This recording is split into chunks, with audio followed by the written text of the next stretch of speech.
तो first question है, इनमें से कौन पादप हार्मोन है? तो जो पादप पेड़ पौधे का हार्मोन है वो हो जाएगा साइटोकाइनिन। इसका राइट आंसर हो जाता है ऑप्शन डी। चलिए नेक्स्ट क्वेश्चन है, सुरंगम किस राज्य की जल संग्रह व्यवस्था है? तो जो सुरंगम है वो है केरल का। इसका राइट आंसर हो जाएगा ऑप्शन सी। चलिए नेक्स्ट क्वेश्चन है, दांतों को सफाई के लिए दंत मंजन प्राय होता है। जो दांत की सफाई के लिए दंत मंजन, उसमें प्रयुक्त क्षारीय होता है। इसका राइट आंसर हो जाएगा ऑप्शन ए। चलिए नेक्स्ट क्वेश्चन है, किसी लेंस द्वारा उत्पन्न आवर्धन का एसआई मात्रक क्या है? तो लेंस के आवर्धन का एसआई मात्रक वो होता है मात्रक विहीन, क्या कि आवर्धन का कोई मात्रक नहीं होता है। चलिए नेक्स्ट क्वेश्चन है, क्लोरीन के परमाणु की 72 कक्षा में इलेक्ट्रॉनों की संख्या कितनी होती है? क्लोरीन, देखिए क्लोरीन का होता है Cl17। तो इसका 72 कक्षा में देखना है इलेक्ट्रॉन, तो कैसे बनेगा? 2 8 और ये हो जाएगा 7, 2 8 10 7 17। तो 72 कक्षा में इलेक्ट्रॉन की संख्या हो जाएगा 7। इसका राइट आंसर हो जाएगा ऑप्शन सी। चलिए नेक्स्ट क्वेश्चन है, कौन सा हाइड्रोकार्बन सबसे सरल यौगिक है? जो हाइड्रोकार्बन है सबसे सरल यौगिक कौन सा है? तो वो हो जाएगा मीथेन, क्योंकि मीथेन का होता है CH4। तो ये सबसे सरल यौगिक हो जाएगा। चलिए नेक्स्ट क्वेश्चन है, निम्न में से कौन सा संबंध सत्य है? तो इसमें संबंध है V बराबर IR। ये ओम के नियम के अनुसार हो जाता है V बराबर IR। चलिए नेक्स्ट क्वेश्चन है, किसी कोष में इलेक्ट्रॉनों की अधिकतम संख्या होती है? किसी भी कोष मतलब किसी भी कक्षा में इलेक्ट्रॉन की अगर अधिकतम संख्या निकालनी रहेगी तो हम लोग क्या करेंगे? तो उसके लिए हम लोग 2n², ये फॉर्मूला है, इसका यूज करेंगे। 2n, n की जगह पर हम लोग कक्षाओं की संख्या लिख सकते हैं, मतलब वो किस कक्षा में स्थिर है। अगर वो दूसरे कक्षा में पूछ रहा है तो n के स्थान पर 2 लिखेंगे। चलिए तो नेक्स्ट क्वेश्चन है, निम्न में से कौन बौने पौधे को दर्शाता है? तो बौने पौधे को TT, स्मॉल TT से हम लोग निरूपित करते हैं। चलिए नेक्स्ट क्वेश्चन है, मेरु रज्जु निकलता है, जो मेरु रज्जु है हमारे मस्तिष्क से, वो किससे निकलता है? तो वो निकलता है मेडुला से। चलिए नेक्स्ट क्वेश्चन है, किसी अंतरिक्ष यात्री को आकाश कैसे प्रतीत होता है? किसी अंतरिक्ष मतलब अंतरिक्ष में जो कोई यात्री होता है उसको आकाश कैसे दिखाई देता है? तो उस समय हम लोग को आकाश काला दिखाई देगा अंतरिक्ष में जब जाने पर। चलिए नेक्स्ट क्वेश्चन है, रुधिर का कौन सा अवयव रक्तस्राव को रोकने में मदद करता है? तो रुधिर मतलब रक्त का कौन सा अवयव है? तो वो हो जाता है प्लेटलेट्स जो होता है वो हमारे रक्त को रोकने में मदद करता है। तो चलिए नेक्स्ट क्वेश्चन है, एल्केन का सामान्य सूत्र है। तो एल्केन का सामान्य सूत्र हो जाएगा CnH2n+2, एल्केन का। चलिए नेक्स्ट क्वेश्चन है, निम्न में से कौन पर्यावरण अनुकूलन नहीं है? तो चलिए फ्रेंड्स, इसमें पूछा जा रहा है पर्यावरण अनुकूलन नहीं है, मतलब पर्यावरण के विरोध कौन सा नहीं है? पर्यावरण के विरोध कौन सा है? तो देखिए पैदल चलना, ये तो पर्यावरण के खिलाफ बिल्कुल भी नहीं है। साइकिल से चलना, इसमें भी कोई प्रदूषण नहीं होता है। लेकिन मोटरसाइकिल से चलना, क्योंकि मोटरसाइकिल में जो धुआं होता है वो हमारे पर्यावरण को क्षति पहुंचा सकता है। तो इसमें पूछा जाए अनुकूल नहीं है, तो वो हो जाता है मोटरसाइकिल से चलना, ये पर्यावरण के विरोध हो जाता है। तो इसका राइट आंसर हो जाएगा ऑप्शन सी। चलिए नेक्स्ट क्वेश्चन है, ऑक्सीजन के 2 परमाणुओं के बीच कितने आबंध होते हैं? देखिए ऑक्सीजन O2 होता है, तो इसके बीच कितना बैंड होता है? तो वो हो जाता है द्विआबंध, क्योंकि ऑक्सीजन O2 में डबल बॉन्ड होता है। तो इसका राइट आंसर हो जाएगा ऑप्शन बी।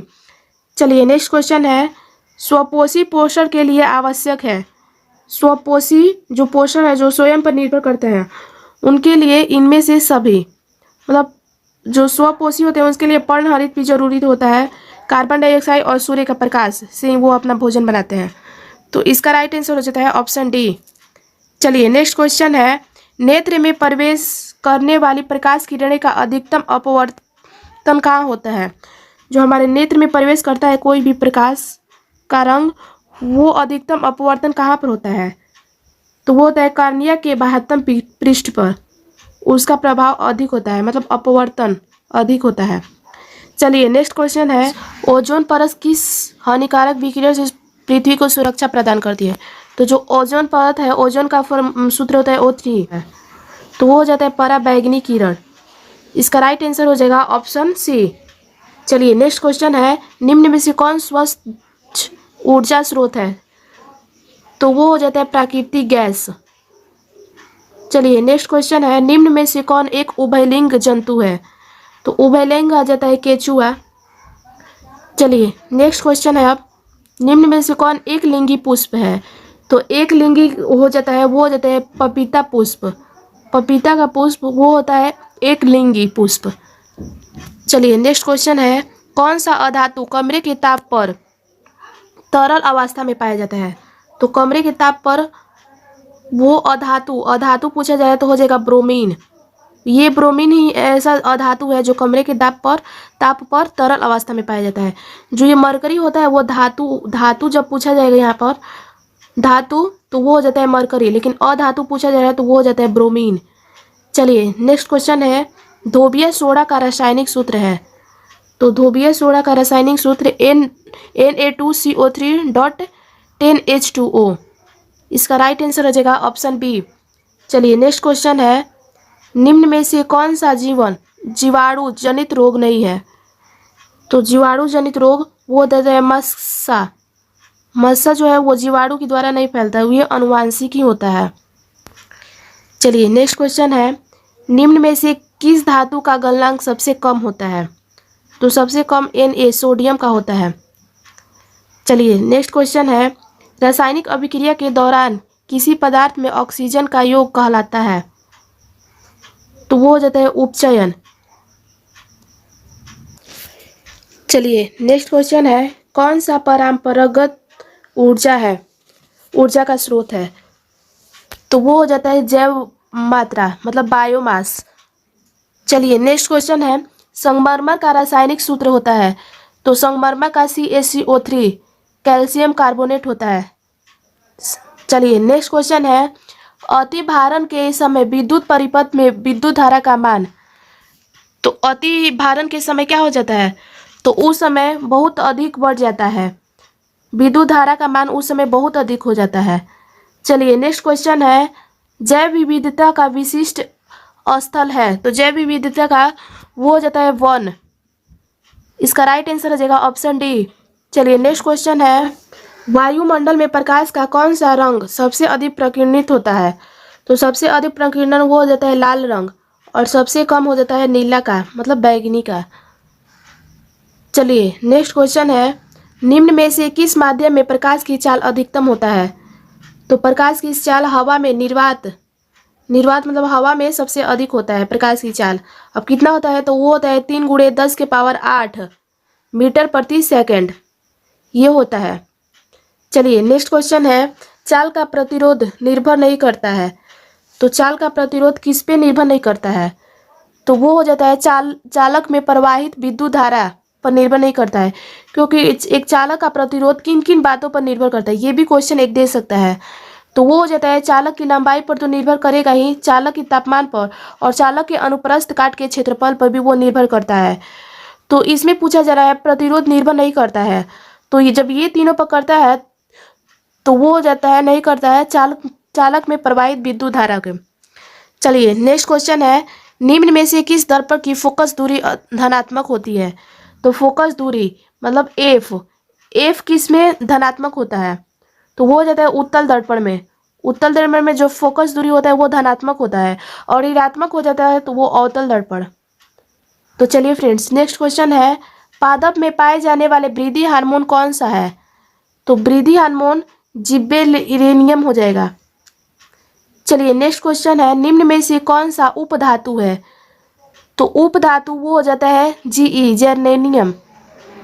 चलिए नेक्स्ट क्वेश्चन है, सामान्य अनुशीतलन रक्त दाब होता है? सामान्य अनुशीतलन पूछा जा रहा है, तो ये हो जाता है 80।